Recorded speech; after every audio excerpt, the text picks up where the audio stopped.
Hello, and welcome to Sam's Stories. Today I'll be reading Paddington at the Palace by Michael Bond.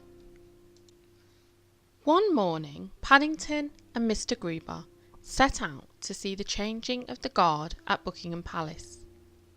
Mr. Gruber took his camera, Paddington took a flag on a stick in case he saw the Queen, and they both sat on the front seat of the bus so they could see all the places of interest on the way. The bus took them most of the way. Then they had to walk through St. James's Park. It was a lovely sunny morning, and there were flowers everywhere. "I think I may pick some for the Queen," said Paddington. "I'm afraid that's against the law," said Mr. Gruber. "This is what is known as a royal park, and all the flowers belong to the Queen anyway. Besides, it would spoil it for others.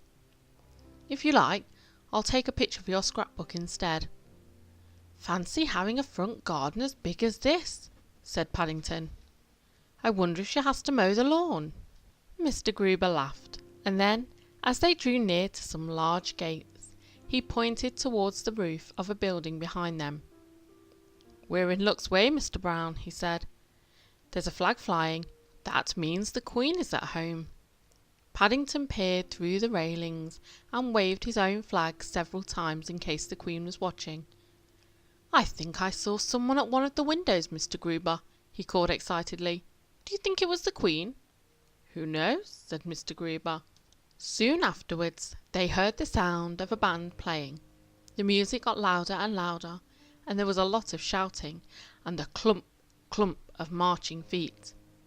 But by then there were so many people, Paddington couldn't see a thing.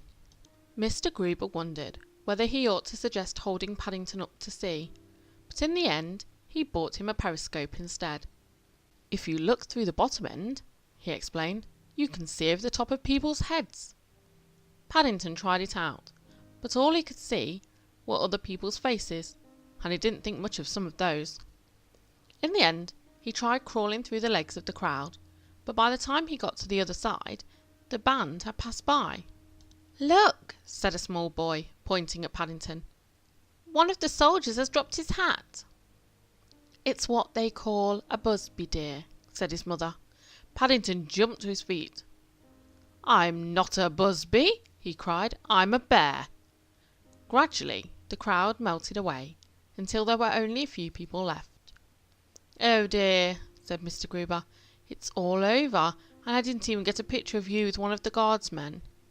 "I didn't even see them," said Paddington sadly. Just then a man in a bowler hat said something to a policeman by the gate, and then pointed towards Paddington and Mr. Gruber. The policeman beckoned to them. "I've instructions to invite you inside so that you can take a proper photograph," he called. "You're very honoured."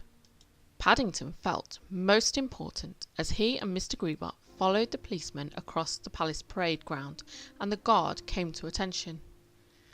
"I think," he said as he stood to attention while Mr. Gruber took a photograph, "this guard is so good he doesn't need changing." As they left the palace, Paddington stopped by the gates to wave his flag. "Do you think it was the Queen looking out of the window when we first came?" he asked. "It was either the Queen," said Mr. Gruber, "or it was someone who likes bears very much." And he took one last picture for Paddington's scrapbook.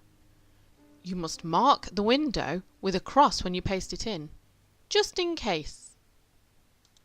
Thank you for listening, and please subscribe if you enjoyed this.